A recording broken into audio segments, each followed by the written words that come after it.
Welcome to the Australian Centre for Contemporary Art. My name is Max Delaney, Artistic Director and CEO, and it's a great pleasure to welcome you to our lecture series, Defining Moments, Australian Exhibition Histories, 1968 to 1999. Now in its second year, the series explores critical exhibitions and projects that have shaped Australian art since 1968. Ambitious, contested, polemical, genre-defining and genre-defying exhibitions that have informed and transformed the cultural landscape along with our understanding of what constitutes art itself. To begin, I would like to sincerely acknowledge the Kulin Nations as sovereign custodians of the land upon which we work and welcome visitors at ACCA, and extend our respects to ancestors and elders past, present and emerging, and to all First Nations people. Defining Moments, Australian Exhibition Histories, traces the legacies of artists and curators, addresses the critical reception of significant selected projects, and reflects on a wide range of exhibitions and formats, from artist-run initiatives to new institutional models, as well as interventions in public space and remote communities. The first year of lectures are available as podcasts on ACCA's website. This year, prompted by COVID, we are pleased to present the series as filmed, illustrated lectures online, which continue to explore new models and modes of exhibition making that emerged in the 1980s and 90s, including the Asia-Pacific Triennial and 4A Centre for Contemporary Asian Art, as well as exhibitions and projects led by First Nations artists and curators in Australia and internationally, among others. Defining Moments is presented in association with our long-standing partner, Abercrombie & Kent, and research partner, the Centre of Visual Art, or COVA, at the University of Melbourne. It is supported by our media partners, Art Guide Australia, the Saturday Paper and Triple R, and our event partners, the Melbourne Gin Company, Cappy, and the City of Melbourne, all of whom we sincerely thank and acknowledge. For our first lecture in this year's series, we're delighted to revisit the influential exhibition Popism, curated by then 24-year-old Paul Taylor for the National Gallery of Victoria in 1982. And we are especially pleased to welcome independent writer and researcher Judy Annear to reflect upon the significance of this exhibition.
I would like to acknowledge the Dja Dja Wurrung as the traditional owners of the land, never ceded, on which I live and work. I would like to thank Max Delaney and the Australian Centre for Contemporary Art for inviting me to be part of the lecture series, Defining Moments. I would also like to thank the University of New South Wales Library, the National Gallery of Victoria Shore Library, and the many others who have assisted in these complex times. You know who you are. This lecture has a number of parts or questions which I will examine, and they are: what was Popism the exhibition? What did Popism mean? What did Paul Taylor, the curator of Popism, write in relation to the exhibition and in its aftermath? Who was in Popism, and what kind of work did they do? Why was Popism important? What was the critical response? What was the context? Who was Paul Taylor? What else was he doing at this time? Art and Text magazine, for example. In order to deal with these questions, I have drawn on my recollections of seeing the exhibition, knowing most of the artists involved, as well as Paul Taylor from 1977. Further, I'm indebted to the publication Impresario, Paul Taylor, The Melbourne Years, 1981 to 84, very ably edited by Helen Hughes and Nicholas Krogan. This is an excellent compendium on the era and the personalities. I still own a complete set of Art and Text magazine, not least as I was involved one way and another from the magazine's inception as an idea until leaving its advisory board in 1994. Art and Text in those early years reflects and interprets the Australian contemporary art scene thoroughly. Popism was an exhibition held at the National Gallery of Victoria in 1982. It was curated by Paul Taylor, the 24-year-old editor of Art and Text, the magazine he had begun the previous year. According to Patrick McCaughey, who was director of the National Gallery of Victoria from 1981 till 87, Taylor approached him wanting to curate an exhibition of contemporary art. McCaughey went along with the idea, welcoming this opportunity to reaffirm the National Gallery of Victoria's interest in and concern with contemporary art and the living artist. McCaughey had been Taylor's art history professor at Monash University, where Taylor had completed a Bachelor of Arts honours degree in 1978. After graduating, Taylor spent 2 years teaching at the Tasmanian School of Art in Hobart. When he returned to Melbourne, he was already working on everything from content to funding to design in order to set up the contemporary art magazine that became Art and Text. McCaughey would have been well aware of the criticisms of the NGV from sections of the local art community, that the museum was a bunker for its appearance as much as for its program. It was felt that the NGV did not engage enough with the contemporary and local. While it did have a contemporary project program, curated by then Curator of Contemporary Art Robert Lindsay, the program tended to focus on more established artists. It was also, like the NGV's photography program, housed in a corridor. As far as I've been able to ascertain, there had not been a large-scale Australian contemporary art exhibition at the NGV since Object and Idea in 1973. Also, Taylor was the youngest curator and possibly the first guest curator at that institution. There were 14 artists in Popism, and their work ranged from painting to photographs and installation to Super 8 film and performance. The age of the artists ranged from those who were a similar vintage to Taylor, to Richard Dunn and Juan Davila, who were born in the 1940s. Robert Rooney was the oldest and born in 1937. The majority were born in the 1950s. More of this along with the range of media later. 2/3 were men and none were of Aboriginal descent. Tsk Tsk Tsk, which consisted of Philip Brophy, Maria Kozic, Lee Parkle, Jane Stevenson and Ralph Traviato, performed as asphyxiation on the opening night. You saw a brief clip from that at the beginning of this lecture. Adrian Martin delivered a lecture titled Living on the Surface in the Middle, and David Chesworth performed in the final week. So what does Popism mean? Was it a school, a movement, an avant-garde, or none of these? In his catalogue essay, Taylor argues that the work in Popism is mainly of the photographic. In other words, the paintings, installations, performances, prints, films, all depended upon or had their origins in the fragmentary images which were associated with the snapshot, the amateur or found image. By 1982, the snapshot, an analogue material image, had been embedded in popular consciousness for nearly 100 years, cinema for somewhat less time, and television for 30 years. Popular cinema and television also had influence in Popism. Importantly, so did specific forms of music. However, the snapshot, like television, cinema and pop music, did not appear in the art museum.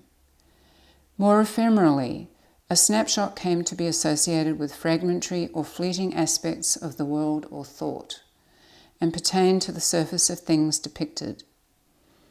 A surface which nonetheless could be tantalizing in its apparently uncoded ordinariness. As an aside, it may be hard to imagine the NGV as it was before Melbourne Now 2013-14, where anything went in a rather different way in terms of ages, mediums and activities. What Taylor did in 1982 was considered to be unorthodox in museum and curatorial practice. He mixed it up.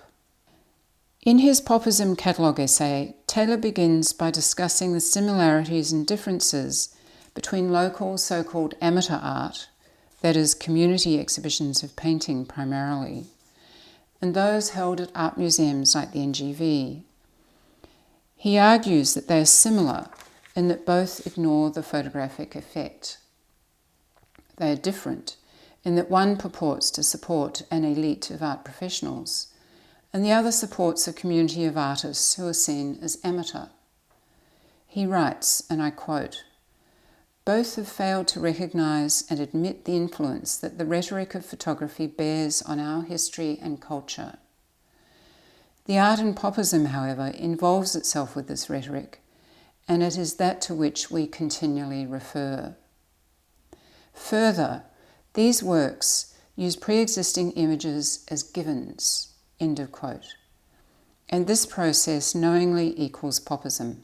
Of course, the conflation in Taylor's texts of amateur exhibitions and museum exhibitions infuriated the latter, and such provocative conflations became a hallmark of Taylor's pronouncements.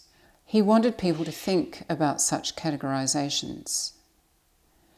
Moving on, Taylor analyzes the quality of noise or sensory interference, and how, in a cultural sense, noise is akin to artifice. For example, and I quote, "When a given object, pop song, image, history, is taken out of context and repositioned, it accumulates a quality of artificiality, upon which Popism focuses in order to assert the constructed nature of meaning," end of quote. An example here is Tisk Tisk Tsk performing as asphyxiation, miming to their own work, produced with an economy of means and dependent upon subcultural codes of the moment, all of which are deliberately engaged with. In 1980, at asphyxiation's first iteration at the George Payton Gallery of What Is This Thing Called Disco, Philip Brophy wrote, and I quote, "What is this thing called disco? Why, just the latest, most exciting musical language of the 20th century, that's all. Who are Asphyxiation? Just one of the first truly intelligent bands to get hip to the new lingo. Asphyxiation is, if you don't know, a Tisk Tisk Tisk production. Tisk Tisk Tisk, the band that bravely spans the void between art and pop," end of quote. Taylor asserts that until the advent of modernism, which attempted to enshrine the primacy of the individual painterly act, copying and reproducing admired parts of culture was legitimate, a valid acknowledgement of antecedents. Popism, and I quote, "comprises an art which is endlessly copying and which offends the modernist canon of authenticity," end of quote.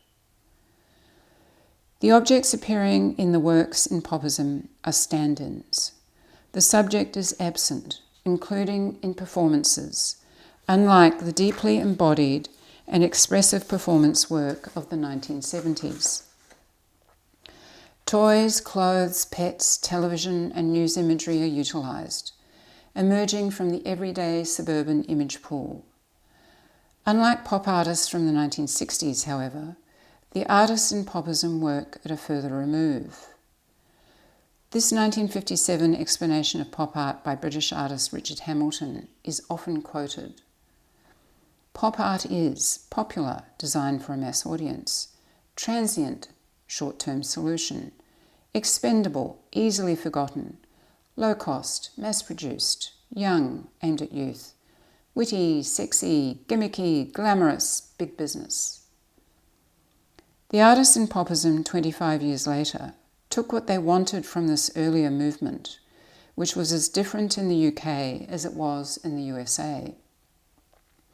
There was no particular uniformity of values in the 1960s iterations, nor any desire for that then or in its aftermath. Popism then is simply an ism and not a thing in itself. It is a way of noting a source, which was one of many. Taylor finishes his essay as follows, and I quote, "Popism's appropriation of common photographic rhetoric is clearly distinct from the qualities we historically ascribe to pop. If Popism is a new body of work, it is one that problematizes the concept of the new and refuses to be situated at the end of an arborescent account of history.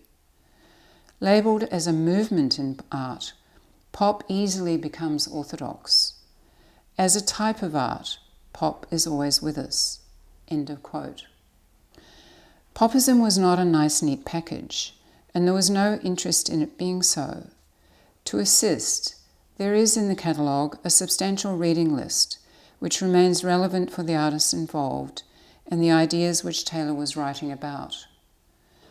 The photographic looms large, as do theorists and writers such as Barthes, Baudrillard, Benjamin, Crimp, Duchamp, Foucault, Hebdige, Krauss, Morris, Owen, Charclewit, Sontag, amongst many others. Many of the artist's own writings are listed, as are the journals Taylor thought relevant, from Art Network Sydney to Screen London and Semiotext New York. The eclecticism that permeated Taylor's thinking and appeared in the artist's works was celebrated. Further, the importance of reading, thinking, discussing, and writing was highlighted as practices as important as art making itself. During Popism, Adrian Martin gave a lecture called Living on the Surface. He noted towards the end of the lecture that, and I quote, "Popism is the space of fabulous inversions and miraculous recoveries. In other words, it's a slippery space, like the dance floor, and deliberately so." In July 1982, Philip Brophy gave a lecture on Popism at the Tasmanian School of Art, Hobart. He spent most of the lecture discussing what Popism might mean. For him, essentially it meant now, and now is any time we are in, right now, this moment, the present. At the end of his lecture, Brophy notes, and I quote, "Popism is a surface of multiplicity as opposed to a dimension of singularity. It is much more fun to slip and slide than it is to sink." End of quote. The inference being that the monocular conventions of the traditional art world, with its arborescent account of history, as Taylor put it, were exploded by the myriad opportunities offered outside that particular straitjacket. The media and tools used in Popism were considered by the status quo appropriate for amateurs, not professional artists. Canvas boards, Super 8 film, Polaroids, Instamatic cameras, Letraset, silkscreens, cassette tapes.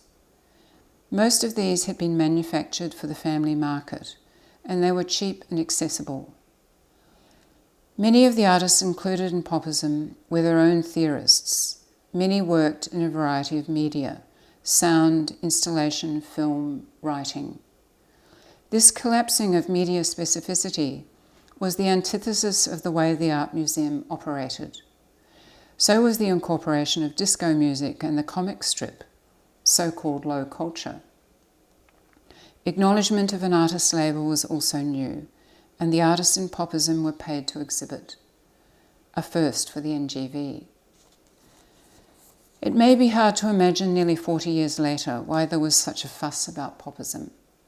and why the critiques were often so poisonous. The Art Museum was a bastion of self-designated so-called high culture. In order to exhibit there, an artist had to be established, was usually a white male, and have a prestigious dealer. Art museums did not take risks. They didn't mix it up. They kept various mediums separate from each other. They were slow, and as they saw it, judicious in their decision-making processes. They saw themselves as arbiters of taste and makers of art history in a linear, progressive fashion. Their intentions might be good, but myopia as much as hierarchies were fatally entrenched. Popism thumbed its nose at such practices by including young, mid-career and older artists without comment. Robert Rooney was not presented as an elder statesman who had exhibited in the 1968 Field Exhibition, but as one of a loose group of artists who had similar interests to the others. The middle generation of Richard Dunn and Juan Davila were in some ways polar opposites to each other, yet at the same time cerebral and highly erudite, both interested in forms of power and the strategy of parts. Their work, however, appeared opposed. Davila's imagery overtly provocative, Dunn's contained. Both were consummate technicians with paint, yet completely uninterested in playing the Academy's game of being fingered as an heir to the conventions of Western art history, where the story had become predictable. The largest group of artists in Popism was more or less Taylor's generation, born in the 1950s. While some had had success in conventional terms early, that is, being included in international group exhibitions in Australia or elsewhere, others had cut their teeth in the Melbourne artist-run spaces, such as Clifton Hill Community Music Centre, art projects, or the contemporary art space, the George Payton Gallery. In 1981, the George Payton held a seminar titled Contemporary Art and the Role of the Gallery, at which Taylor spoke. The other speakers were Patrick McCaughey, Peter Tyndall and Lyndall Jones. Taylor noted, and I quote, "Dare I suggest that artists might return to the museums, not to impart information, but to thwart it, to shift and problematize meaning through the possibilities afforded by the fiction of the museum. On the one hand, the heterogeneity of the objects may be able to be restored. On the other hand, new and radical fictions may be substituted." End of quote. I clearly remember walking around Popism, having already moved to Sydney to set up art space earlier in 1982. The artists I was very familiar with from their work in the small spaces of the George Payton, art projects or Clifton Hill, and indeed a number of whom were in my concurrent and final exhibition at the George Payton, Art in the Age of Mechanical Reproduction, or had been in previous projects, such as the 1981 Noise and Muzak or the 1980 Frame of Reference, had migrated to the imposing and spacious, if Hessian-covered walls of the NGV. It was a moment of clarity. It takes a lot of cheek to storm the bastions of culture and fulfill what Taylor had proposed the year before. I'm now going to talk a little more about the artists in Popism before moving on to the critical reception of the exhibition and then discussing Taylor's work more broadly. Maria Kozic was part of Tsk Tsk Tsk, made Super 8 films, prints, painted and worked in whatever medium was appropriate to her ideas. She worked with multiples often, as one can see with 500 fish at the entrance to Popism. In Popism, the works often consisted of many parts or fragments, which in their repetition did not add up to an expected whole. What was on display was a set of loose ends with many references. The audience was expected to be active, not passive in their interpretations. Richard Dunn's essay in Art and Text, Winter 1982, The Pursuit of Meaning, A Strategy of Parts, examines this activity and process lucidly.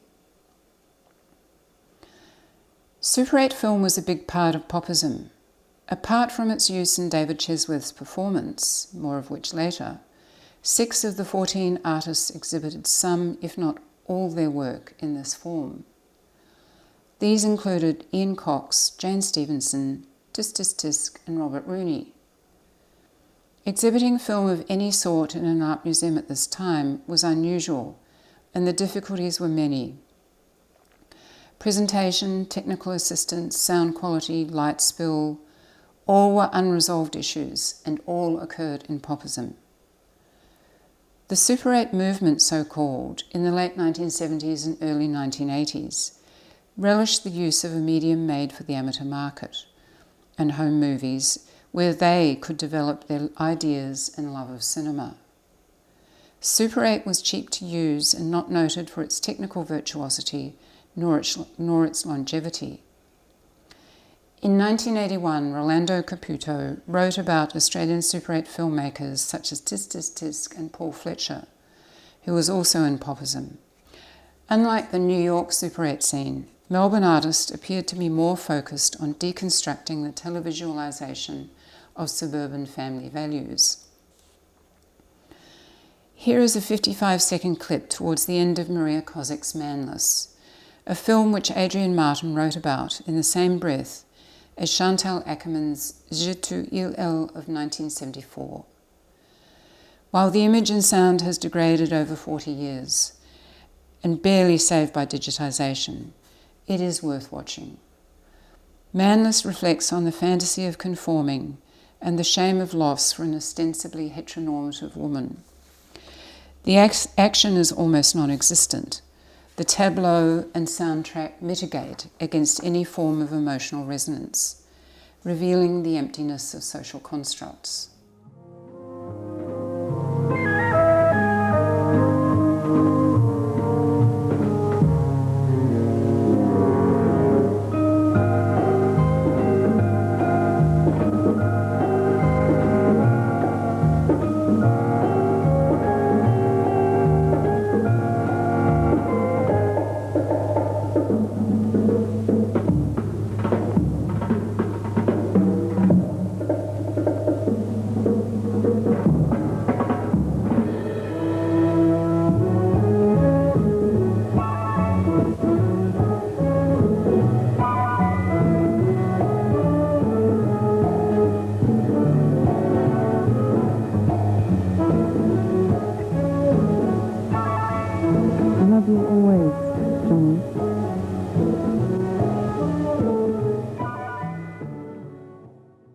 Jenny Watson's approach to painting was that of acute understanding and an analysis of the history and techniques of the medium.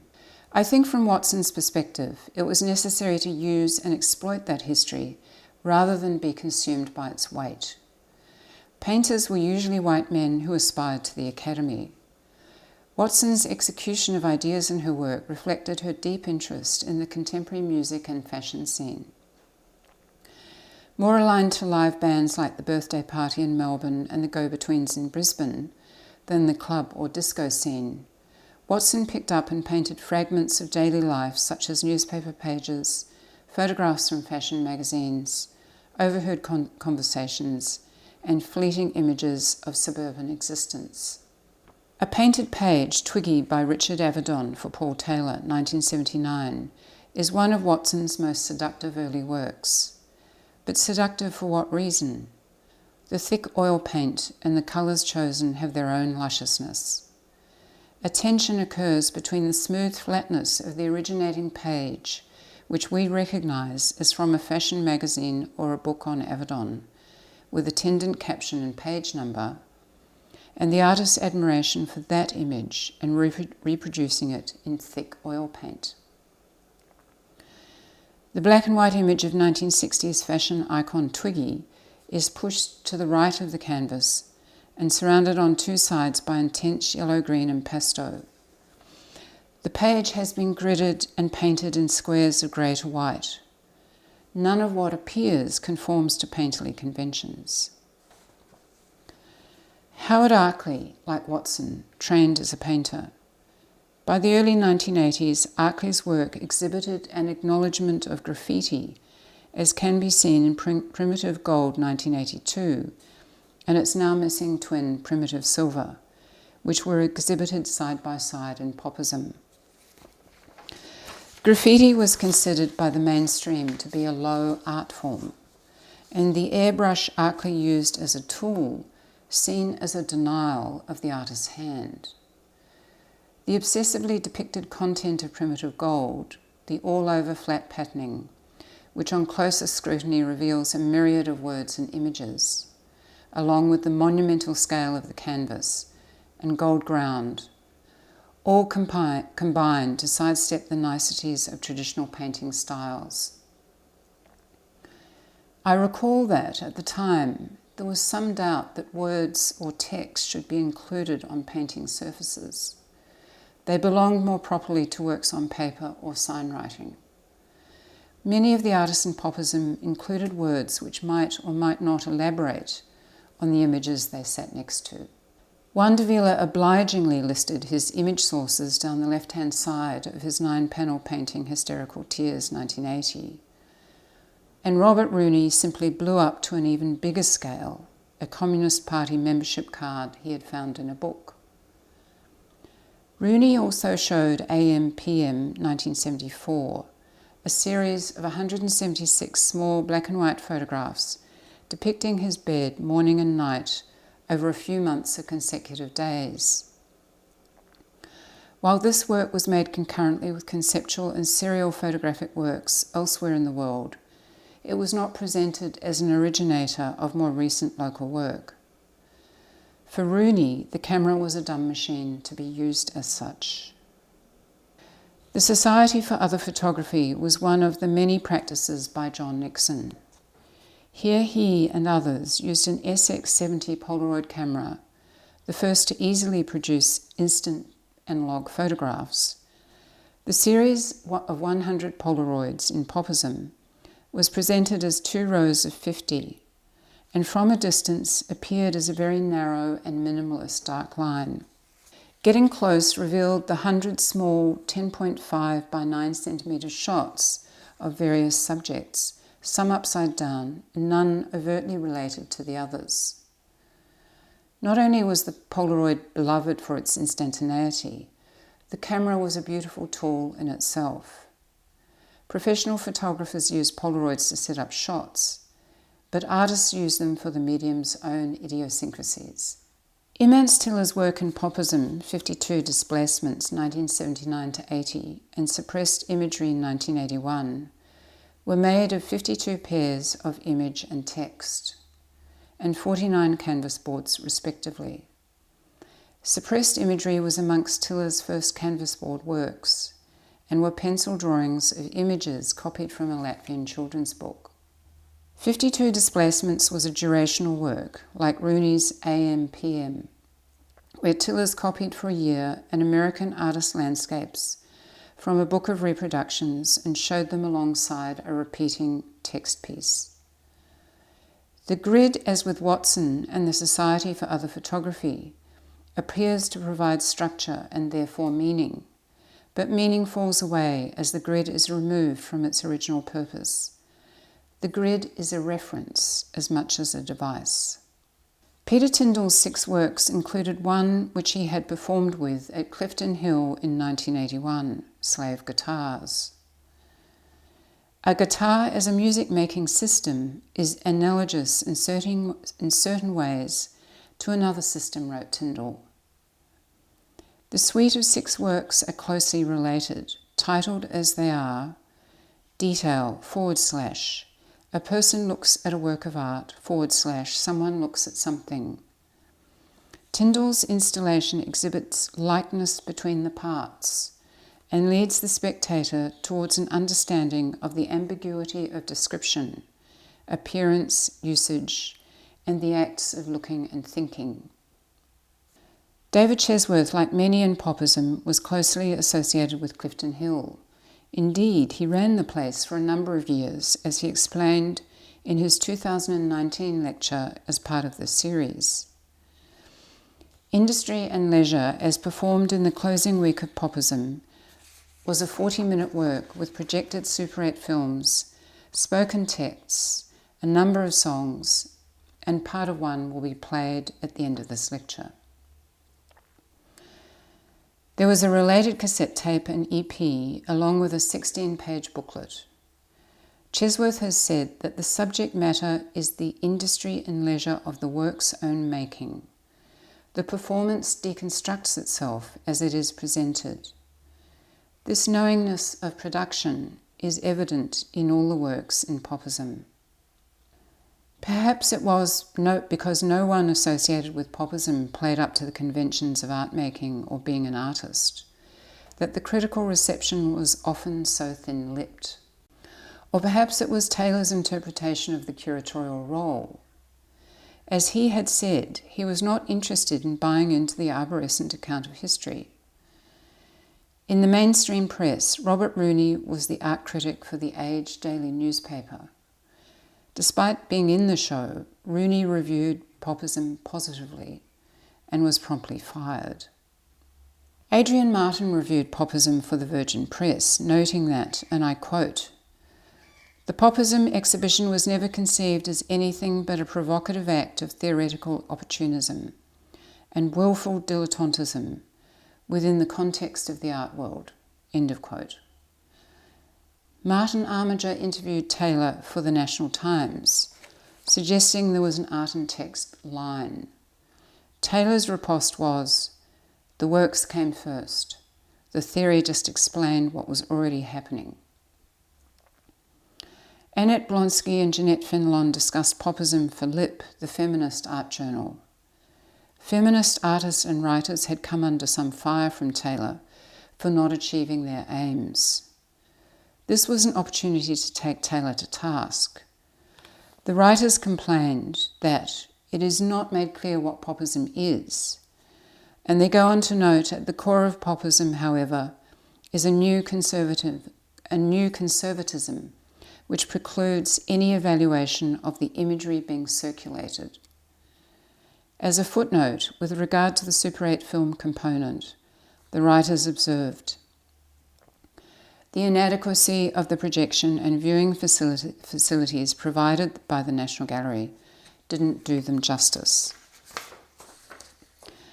Alison Fraser reviewed Popism for the Australian Art Review. She believed the exhibition did not operate at the usual levels, and the viewer must consider the exhibition without a comforting floor beneath the feet. This must have greatly pleased Taylor. Lastly, Memory Holloway reviewed Popism for Art Network. Holloway criticises Taylor in a number of areas: writing, theory, curatorial practice. In essence, it is clear she found the structure of Popism and the writing around it half-baked. Whether the facts as she describes them are accurate is a moot point. Certainly Patrick McCaughey had other views. Finally, I'd like to give a brief rundown of the context within which Taylor worked in the early 1980s, and that means Art and Text magazine and its progenitors. Here is a 2-minute snip of an interview with Taylor conducted for ABC Radio National in 1991. In conversation with Judy Annear, Paul Taylor recalls the beginnings of Art and Text. There was a need to promote and publicise and discuss all the new contemporary art that was starting to be produced in Australia, but also abroad, and to mix that up with other things that were of interest to a new generation at the beginning of the 80s, a sort of post-punk generation that was keen about popular music and film, and mixing up popular culture with the modernist sense was the culmination of the sort of work that's been going on all over the world in Western countries that Art and Text was reflecting as early as 10 years ago. So really, in the decade of the 80s, subculture became culture? Yeah, for good and for bad. I think there's been a great levelling of high and low. I mean, what's high and what's low now, I don't know. I think that popular culture is the art of today. What was the reaction when you started producing Art and Text in the early 80s? From my memory, it really polarised the art establishment at that time. There seemed to be, yes. I think people were upset for a start. Let me be quite frank, that this was a magazine funded by the Visual Arts Board, what was then the Visual Arts Board of the Australia Council. It was a small amount of money, but nevertheless it seemed, why was this upstart group in Melbourne being given this preferential treatment? when I was promoting something that seemed to be elitist, which was this high fashion image of art and text, as reflected, for example, in the covers that were chosen that were parodies of things like Chanel perfume or expensive chocolates. Or the poolside issue. The poolside issue, yes. What is the use of intellectuals to be read by the pool? That was one of the effects of the debut of the magazine. It's been going for 10 years now. I think people have been able to see past that kind of brattishness. But it also seemed to me at the time that one of the things that the establishment found difficult to cope with was that art and text included film design, music, performance. In Australia, as in Britain and Germany and the United States, the young art scene of the 80s was the scene of the end of the baby boom generation, when there has been a great homogenising of culture, and I think people were as interested in the aesthetics of fashion and architecture and movies as they are in the aesthetics of art. The beginning of the 80s was a period after, the demise of formalism and social realism in art, and I think, we were just more interested in creating taste. The early years of art and text is covered fairly thoroughly in various essays in the book Impresario, which I mentioned at the outset of this lecture. But there are a few other points to be made. Taylor discussed the initial idea of art and text closely with artists John Nixon and Jenny Watson, and while American journal October is often cited as the model for the early art and text, it is also important to consider the elegant and humble simplicity of Art Project's publications, whether the single A4 sheet or the A5 booklets Nixon occasionally produced.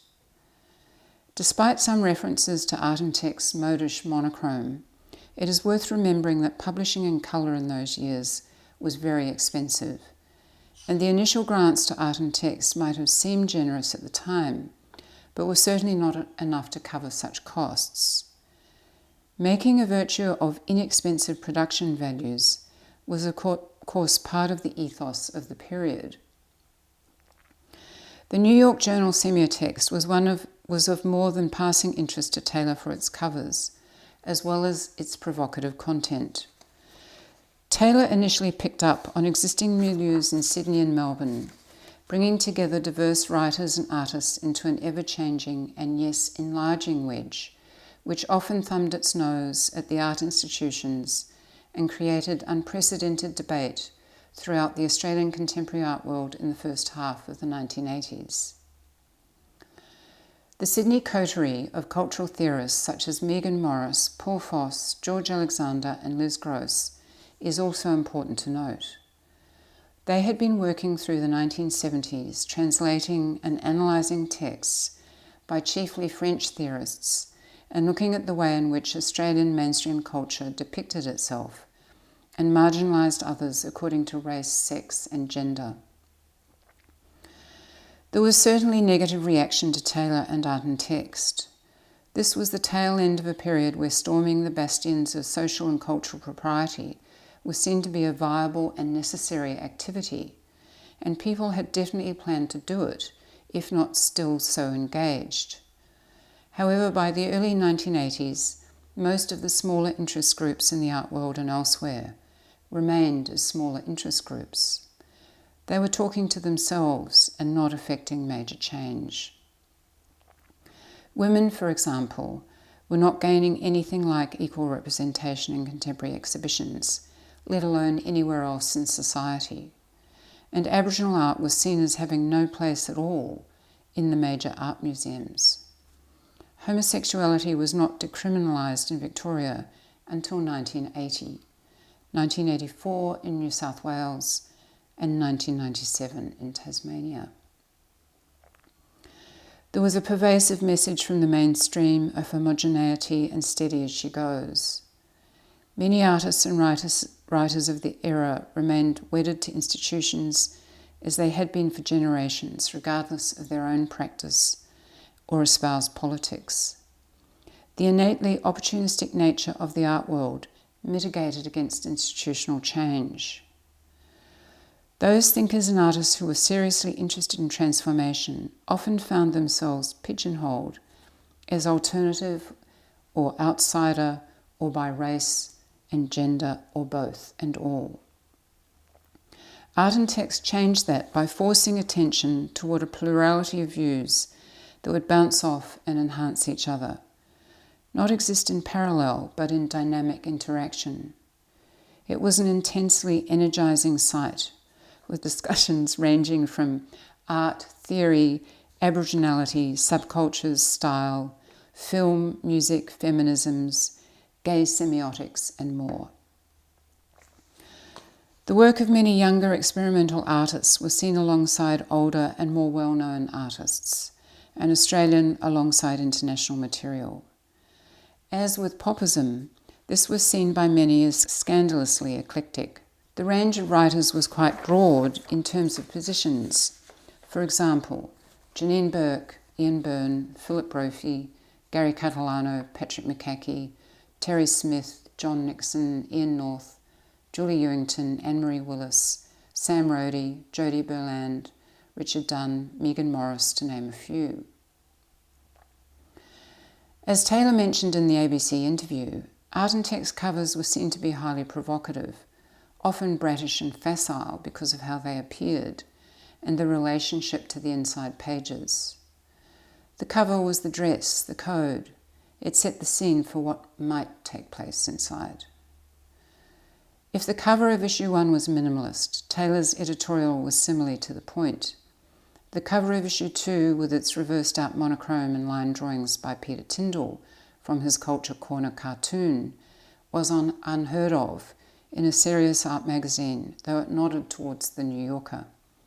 And the inside cover had a brief and pointed text by the editor, following up on his more conciliatory introduction in issue 1. Number 3, with its bright colours and Marilyn Monroe before adoring crowds, introduced the notions of spectacle and spectatorship, and was succeeded by number 4, with a photograph of Juan Davila in drag as Spider-Woman. Number 8 was the aforementioned poolside summer issue, What is the Use of Intellectuals?, which within its baby blue and golden covers included a blistering analysis by Taylor on the weaknesses in the writing of those who had attacked Popism, his curatorship, and the artists. Just as Popism was a first in so many ways for the NGV, so was art and text for the Australian publishing scene.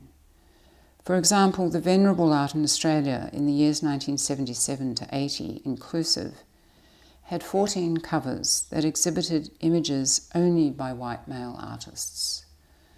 Of those covers, only 3 were not paintings. In 1981, Margal Hinder had a cover, and 1982, Vicky Varvaresis. The mediums represented became slowly more diverse. The writing inside was less arbitrary.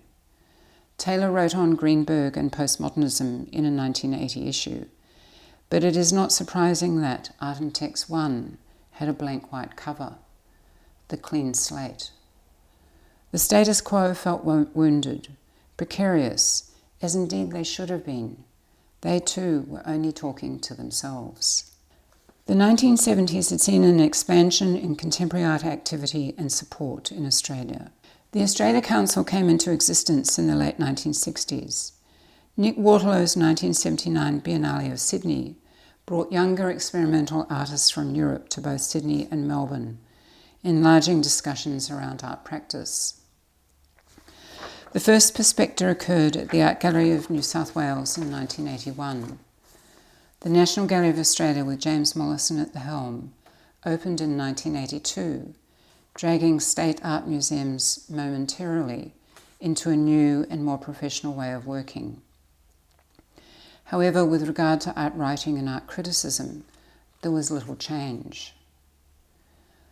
Taylor's multidisciplinary approach reflected the period as artists, writers, theorists, filmmakers, curators and musicians worked together in various ways.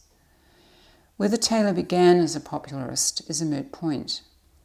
His interest in institutional power and his belief that one could work from inside a conservative institution, such as a museum, in order to change it, meant that taking the contemporary art he was interested in to, in this case, the National Gallery of Victoria, with the exhibition Popism was inevitable. The following year, in an interview with Christina Davidson, Taylor reflected, "I got a big shock seeing Popism up, and I realised there was a much greater kinship between pictorial signification and the process of cultural reification than I had expected. In fact, the show was almost describing rather than deconstructing the order of meaning." Popism was a work in progress, full of the enthusiasms and effervescence of contemporary popist culture. As Taylor noted in his 1983 essay, Popism, the Art of White Aborigines, Popism sought to suggest rather than define, yet its effects are already being applied as exemplary of Australian art, both locally and internationally. Thank you.